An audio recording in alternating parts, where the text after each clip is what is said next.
ಚುನಾವಣೆ ಗೆಲ್ಲಲು ಹಠಕ್ಕೆ ಬಿದ್ದಿದ್ದಾರೆ ರಾಜ್ಯ ನಾಯಕರು. ಅದರಲ್ಲೂ ಹಳೆ ಮೈಸೂರು ಭಾಗದ ಮೇಲೆ ಕಮಲ ಪಡೆ ಕಣ್ಣಿಟ್ಟಿದೆ. ಪ್ರಧಾನಿ ಮೋದಿ ಯೋಗಿ ಆದಿತ್ಯನಾಥ್ ಕರೆಸಲು ಸರ್ವ ಸಿದ್ಧತೆಯನ್ನ ಮಾಡಿಕೊಳ್ತಾ ಇದೆ.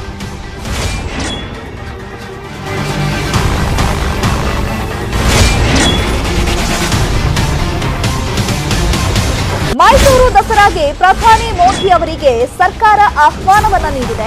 ಪಿಎಂ ಕಚೇರಿಯಿಂದ ಶೀಘ್ರದಲ್ಲೇ ಸಿಎಂ ಬೊಮ್ಮಾಯಿ ಅವರಿಗೆ ಮಾಹಿತಿ ಬರುವಂತಹ ಸಾಧ್ಯತೆ ಇದ್ದು, ಖುದ್ದು ಸಿಎಂ ಬಸವರಾಜ ಬೊಮ್ಮಾಯಿ ಅವರಿಂದಲೇ ಹೇಳಿಕೆ ಕೊಡಲಾಗಿದೆ. ಅಕ್ಟೋಬರ್ 16ಕ್ಕೆ ಮಂಡ್ಯಗೆ ಯೋಗಿ ಆದಿತ್ಯನಾಥ್ ಬರೋದು ಇದೀಗ ಫಿಕ್ಸ್ ಆಗಿದೆ. ಮಂಡ್ಯದ ತ್ರಿವೇಣಿ ಸಂಗಮ ಮಹಾಕುಂಭ ಮೇಳಕ್ಕೆ ಸಿಎಂ ಯೋಗಿಗೆ ಆಹ್ವಾನಿಸಲಾಗಿತ್ತು. ಈಗ ಕಾರ್ಯಕ್ರಮಕ್ಕೆ ಅವರು ಬರುವಂತಹ ಸಾಧ್ಯತೆ ಇದೆ. ಇನ್ನು ಉತ್ತರ ಪ್ರದೇಶಕ್ಕೆ ತೆರಳಿ ಸ್ವತಃ ನಾರಾಯಣಗೌಡ ಸಿಎಂ ಯೋಗಿ ಆದಿತ್ಯನಾಥ್ ಅವರನ್ನ ಆಹ್ವಾನಿಸಿದ್ದಾರೆ. ಅಕ್ಟೋಬರ್ 13ರಿಂದ 16ರವರೆಗೂ ನಡೆಯಲಿರುವ ಮಹಾಕುಂಭ ಮೇಳಕ್ಕೆ ಸಿಎಂ ಯೋಗಿ ಆದಿತ್ಯನಾಥ್ ಬರಲಿದ್ದಾರೆ. ಮಂಡ್ಯದ ಕೆಆರ್ಪೇಟೆಯ ಲಕ್ಷ್ಮಣ ತೀರ್ಥ ಹೇಮಾವತಿ ಕಾವೇರಿ ಸಂಗಮ ನಡೆಯಲಿದ್ದು, ಅಕ್ಟೋಬರ್ 16ರಂದು ಪಾಲ್ಗೊಳ್ಳೋದಾಗಿ ಸಿಎಂ ಯೋಗಿ ಆದಿತ್ಯನಾಥ್ ಮಾಹಿತಿಯನ್ನು ಕೊಟ್ಟಿದ್ದಾರೆ. ಪ್ರಧಾನಿ ಮೋದಿ ಯೋಗಿ ಆದಿತ್ಯನಾಥ್ ಆಗಮನದ ನಿರೀಕ್ಷೆಯಲ್ಲಿ ಈಗ ಬಿಜೆಪಿ ಸರಣಿ ಸಭೆಗಳನ್ನ ಮಾಡ್ತಾ ಇದೆ.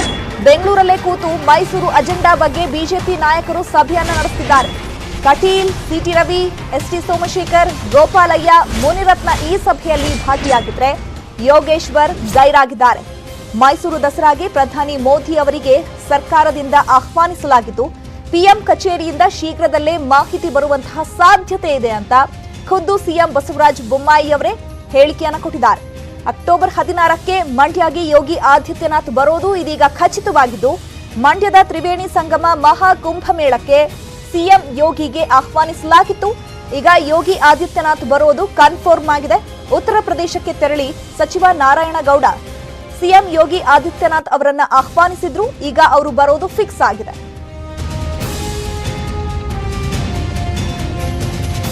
ಈ ಬಗ್ಗೆ ಮತ್ತಷ್ಟು ಮಾಹಿತಿಯನ್ನು ಕೊಡ್ತಾರೆ ನಮ್ಮ ಪೊಲಿಟಿಕಲ್ ಬ್ಯೂರೋ ಮುಖ್ಯಸ್ಥರಾಗಿರುವಂತಹ ಚಿದಾನಂದ್ ಪಟೇಲ್ ಫೋನ್ ಸಂಪರ್ಕದಲ್ಲಿ ಜಾಯ್ನ್ ಆಗ್ತಿದ್ದಾರೆ.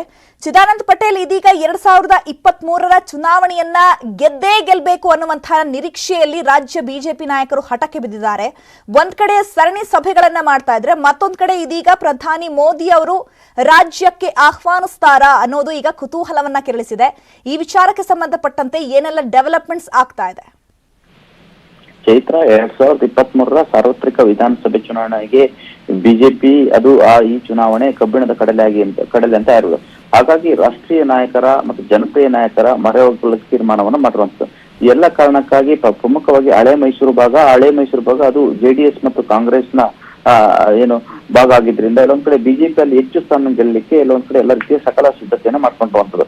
ಒಂದ್ ಕಡೆ ಪ್ರಧಾನಿ ನರೇಂದ್ರ ಮೋದಿ ಅವರು ಯೋಗ ದಿನಾಚರಣೆಗೆ ಬಂದಂತ ಸಂದರ್ಭದಲ್ಲಿ ಚಾಮುಂಡೇಶ್ವರಿ ದರ್ಶನ ಪಡೆದ ಸಂದರ್ಭದಲ್ಲಿ ಇಲ್ಲಿನ ದಸರಾವನ್ನು ಕೂಡ ನಾನು ಕಣ್ತುಂಬಿಕೊಳ್ಬೇಕು ಅಂತ ಹೇಳಿ ಒಂದೆಳೆ ತಮ್ಮ ಆಕಾಂಕ್ಷೆಯನ್ನು ವ್ಯಕ್ತಪಡಿಸಿದರು.